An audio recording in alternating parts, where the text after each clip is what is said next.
paradise for a 10-year-old child. But Michael Jackson is now 44. The inspiration for Neverland, Peter Pan. Why is Peter Pan a figure of such interest and inspiration to you? Because Peter Pan, to me, represents something that's very special in my heart.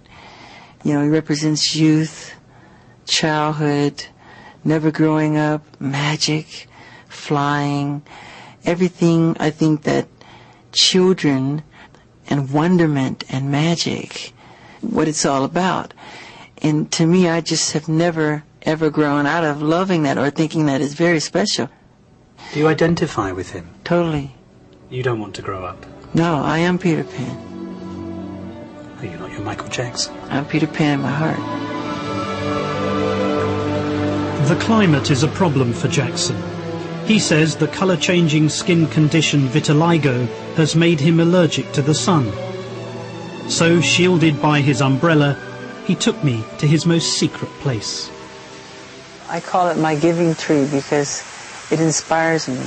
I love climbing trees in general, but this tree I love the most because I climb up high and I look down on its branches, and it gives me, I just love it, so many ideas. I've written so many of my songs in this tree. I wrote Heal the World in this tree, Will You Be There, Black or White, Childhood. You're actually saying that you climb that tree? Yeah. How far do you climb up it? All the way to that, see, all the way to that kind of spot up there, kind of like a deck or it's like a bed. Do you want to climb it now? Yeah. Give me hold the umbrella. Yeah. You go and climb it, and and when you've climbed it, let's see how inspiring it is.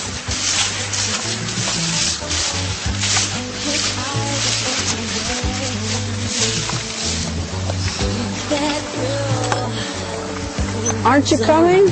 No way. This is a big secret. I never show anybody my giving tree.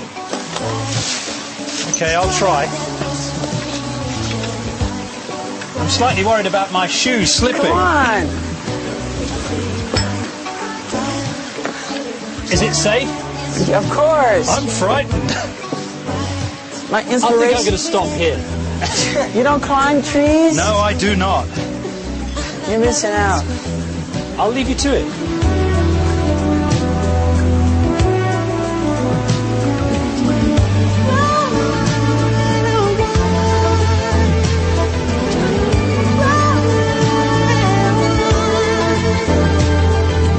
Looking out across the moon, where the city's heart begins to beat. I love climbing trees. I think it's my favorite thing. Having water balloon fights and climbing trees. I think those two are my favorite.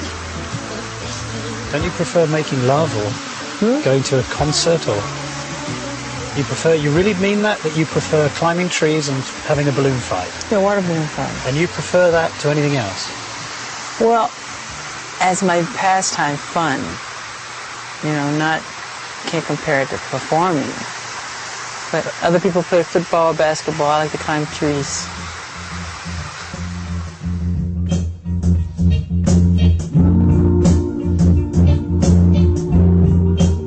So how had this singing and dancing genius arrived in the surreal place that is his life today? I started to look for answers back at the beginning.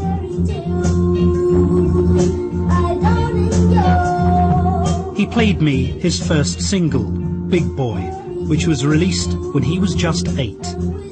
By then, Michael Jackson had already been performing for 3 years.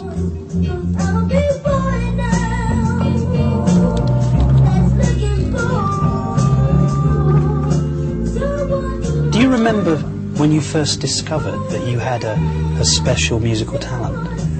My mother caught me making my bed one day, and I was singing.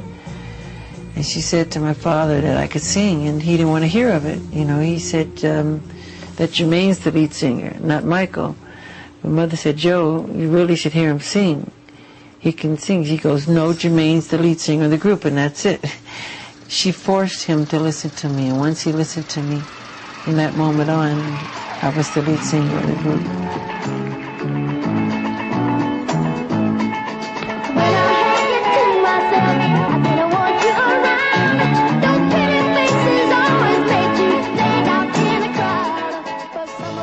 My entire childhood, I remember people always saying to me, he's a 42-year-old midget.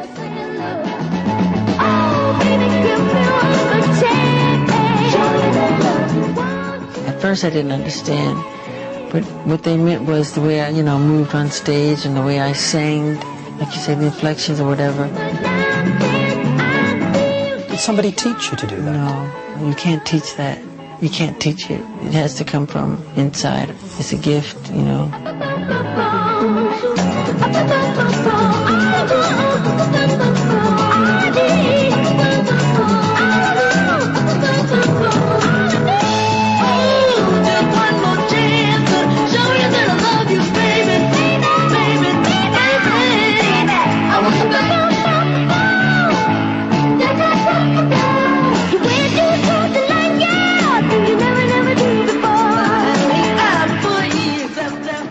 I remember precisely going to Motown Studios to record. Right across the street from the studio was a park. And I could hear the roar of the Little League team, and they were playing soccer and football and volleyball, and they were playing baseball.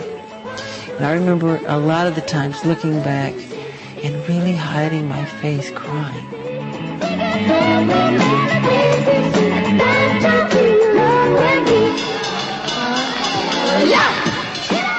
I wanted to play sometime, and I couldn't, I had to go. Why couldn't? I had to go to the studio. Show me what you can do. Shake it, baby. Come on now. Shake it, baby. Ooh, 1, 2, 3, baby. A, B, C, baby. Do, re, mi, baby. Hey, let's go. When you would be practicing, you were very heavily disciplined by your father. What was that like?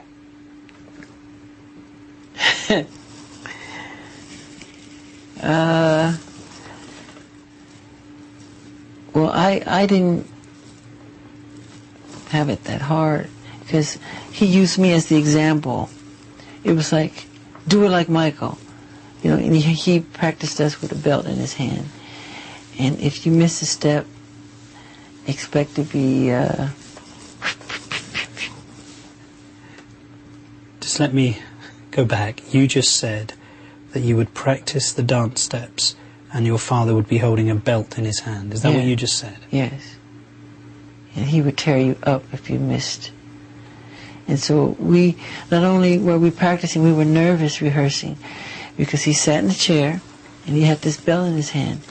And if you didn't do it the right way, he would tear you up, really get you. And I got it a lot of times, but I think my brother Marlon got it the most because he had a hard time at first. And he tried so hard. And it was always, do it like Michael, but the others were very nervous, and I was nervous too, because he was tough. How often would he beat you? Too much. Would he only use a belt?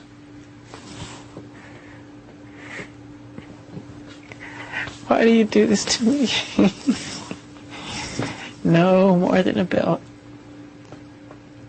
What else would he use to hit you with? Ironing cords. Whatever's around. Throw you up against the wall hard as he could. See, it's one thing to... But you were only a child. I know. You were a baby. I know. It's one thing to discipline. And you were producing successful records. I know.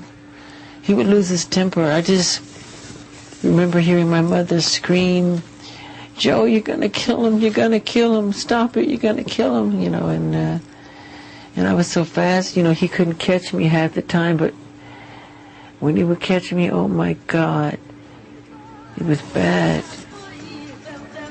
It was really bad.